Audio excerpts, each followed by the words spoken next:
We welcome you back to this channel. Today, we'll explore paranormal cases that occurred in family settings, where strange and supernatural experiences invade everyday life. Go ahead, turn off the lights, and let's take one more step into the world of the unknown.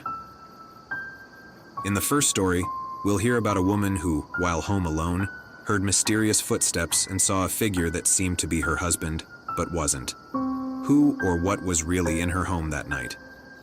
Duplicated. What would you do if you saw the same person in two places at the same time? But I have witnessed it. I live with my husband in a 2-story house. Recently, a few weeks ago, I was all alone at home. My husband was out with some of his friends to have dinner while I stayed at home. I didn't join them because I had an argument with my husband earlier that afternoon, and I was still angry with him. Because of that, I ended up staying at home alone. Everything was just normal as usual. I was in my bed using my cell phone, browsing social media while waiting for my husband to arrive. It was past 10 p.m. already. The door of my room was slightly ajar, and suddenly, I heard it slowly opening, the creaking sound piercing the whole house. I turned to look, but there was no one there, just the door gradually stopping its movement. At first, I thought it was because of the wind, but when I got up to close the windows, they were already closed.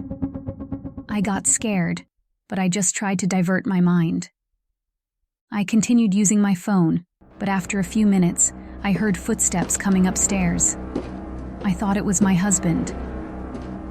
I peeked through the slightly open door of my room, but saw no one. I waited there for a while, but the footsteps stopped, and there was still no one. I wanted to go downstairs and check, but I didn't have the courage to do that. I went back to my room and closed the door, locking it. At this point, I couldn't even use my phone because my mind was fixated on those footsteps and the unusual happenings. Then, I heard a car arriving. I thought it was my husband. I ran to the window to look out, thinking that he had returned. However, it was just one of our neighbors. At that moment, I heard the footsteps again, coming upstairs. My heart stopped beating immediately.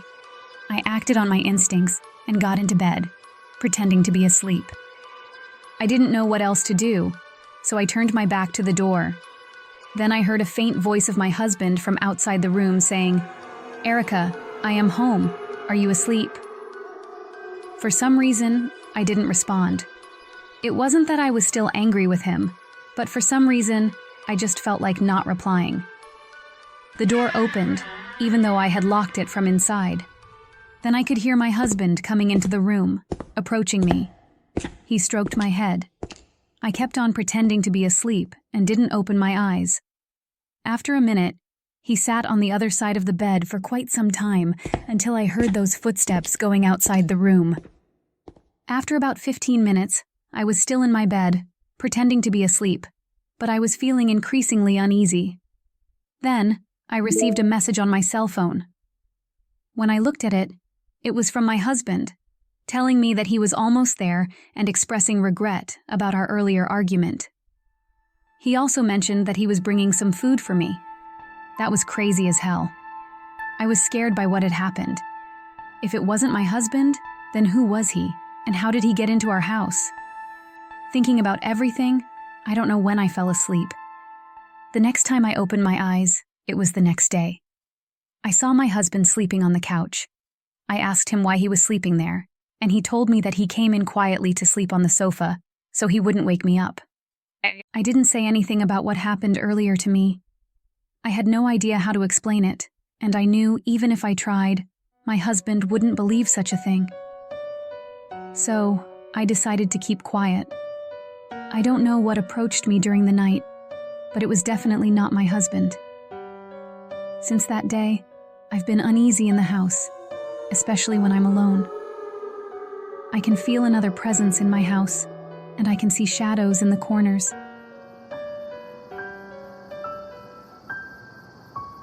In the second story, we'll visit an abandoned neighboring house where a girl finds a cursed music box. From that moment on, her family is plagued by paranormal events, from inexplicable accidents to strange behaviors, all linked to the box's sinister melody. The haunted melody. After what happened to me, it is clear to me that some entities can cling to the objects you least imagine. I still remember the incident when my elder daughter Jenny was only 7 years old and she got lost one day. I was in the kitchen when I noticed she was not in the garden, although she had been playing there just a little while ago.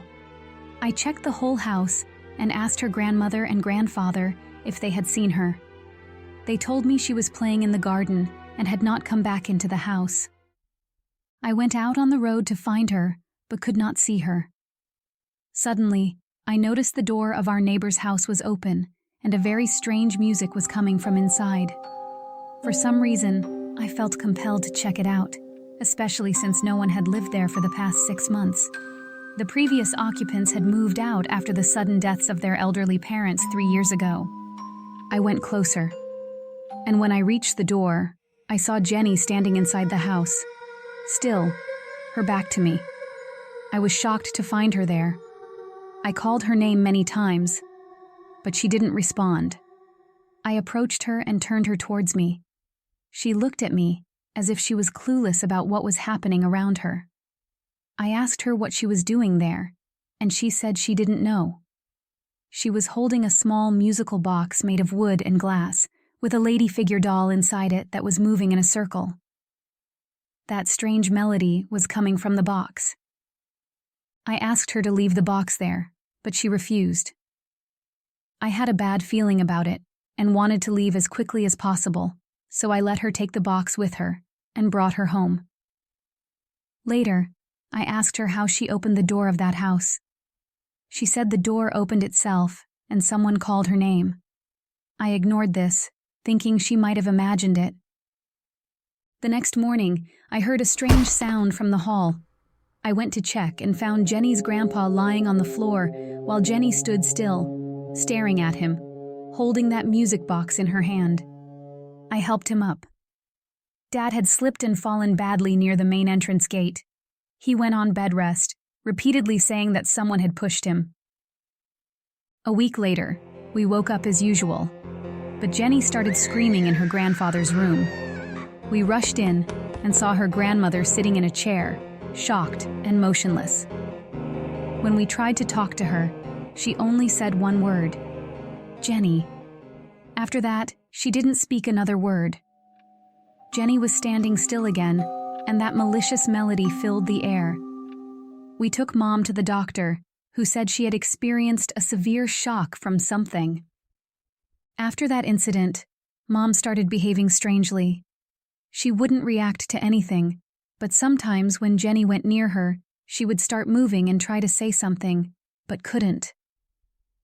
It was odd because she loved Jenny very much. One night, I woke up to get some water and heard that same eerie melody coming from Mom's room.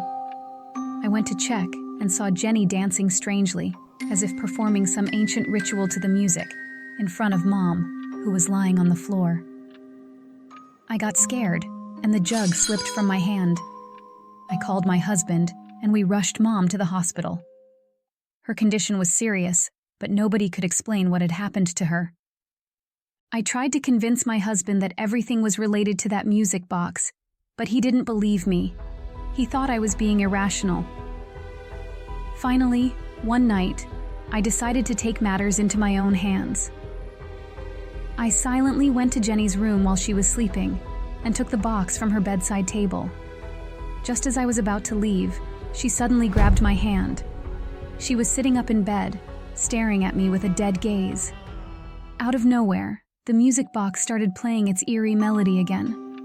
The music was already unsettling, but this time, it was so loud and ominous that I threw the box away, covered my ears, and ran out of the room. The next day, I called a priest from the nearby church. He told us the box was cursed and that we needed to get rid of it as soon as possible. It was a relief when my husband agreed to move to another city for my mom's better treatment. Within a few weeks, we packed up and left our old house behind. I made sure to leave that cursed music box in the closet, despite Jenny's protests as she clung to it. Mom's health improved gradually, but she never spoke about what happened that night. Jenny seemed to have no memory of the strange events either, and returned to her normal self. As for our old house, we tried numerous times to rent it out, but potential tenants always seemed to sense something amiss and ran away, claiming it was haunted. So until now, the house remains empty, just like the neighbor's house.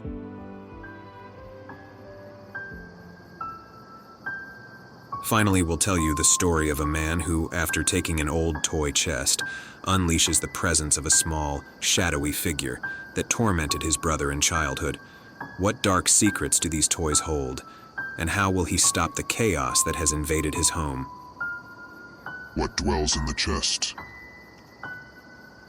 I didn't understand what my brother was going through at that time, but now I know. Let's start from the beginning. When I was 8 years old, my brother Stuart was 6. We had separate rooms. I remember Stuart had some sleeping problems. He couldn't sleep at night. Most of the time, he would come to my room and ask if he could sleep with me because he was afraid of the dark. My parents even took him to a psychologist, but it didn't help much. During that time, some of my toys would go missing, and after searching, I would find them in Stuart's room.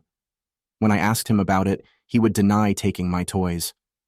With time, my brother even stopped buying new toys for some reason. After a few years, my brother changed his story. He claimed that a very gloomy, small man with a deformed and wrinkled face resembling a goblin would appear to him and bother him. Long story short, time passed, and we grew up. These activities eventually disappeared. As teenagers, we stored our toys in a trunk and placed it in the attic. Everything gradually returned to normal, and Stuart's sleeping problems were resolved as he grew older. Now I live with my wife and my 5-year-old son. About a month ago, to earn some extra income, I decided to sell my old toys stored at my parents' house. I went to pick them up. I talked to Stuart about it, and for some reason, he told me not to do it. He warned that he would return if I did. I thought he was still stuck in his past stories, so I picked up the chest and took it to my home anyway. I started looking for buyers, and while I was waiting for customers, I stored the toys in my bedroom closet. From that day onward, strange things started happening. My son's toys, my favorite music CDs, and even my wife's expensive jewelry and cutlery began disappearing without a trace. At first, we suspected our maid, but she was a very trusted woman, and we knew she couldn't have done it. I tried my best to find out the reason behind the sudden disappearance of my stuff, but couldn't find any answers. Then, one day while our maid was cleaning my bedroom, she accidentally dropped my wristwatch from the bedside table. I was also in the room. She suddenly claimed that she saw the watch go under the bed. It was strange that the watch would move on its own, but she insisted. So, I lifted the bed to see what was there. What I found was beyond my imagination. Every single thing that had gone missing from our house was there under my bed. Who could have done that? I asked my son several times if it was him, but he denied it. Of course, we never saw him coming into our room and playing with toys, my CDs, or my wife's jewelry and cutlery. It made no sense. Our maid continued cleaning and brushed it off, but then she showed me something else. We found very small, tiny footprints leading toward the closet where I had stored the toys. They looked like human feet, but very tiny. I cautiously opened the closet and looked around everywhere, but I found nothing. Since the floor had just been cleaned moments before the maid found the muddy footsteps, it was puzzling. What else could we do but ignore it? Then one night, my wife and I were woken up by our son entering the room, crying. We asked him what had happened, and he said a very small, gloomy, and old man had bitten his arm because he had refused to give him his toys. I looked at his arm, and there were small bite marks. When I asked him what the man looked like, he gave the same description that Stuart used to give when we were children. It confirmed my worst fears. It was the same entity Stuart had talked about, and everything had started after I had taken the chest with me. Stuart had even warned me. I quickly sold the entire lot of toys to a collector for a much lower price than I had expected. But I didn't care at that time. All I cared about was getting rid of them as quickly as possible. After that, everything calmed down and nothing got misplaced ever again. However, our cleaning lady never came back to work, claiming our house was haunted. I wonder if it was one of the toys or something that lived inside the trunk. Whatever it was now gone, along with those old dolls. Now, I just wonder if the new owner is going through the same thing.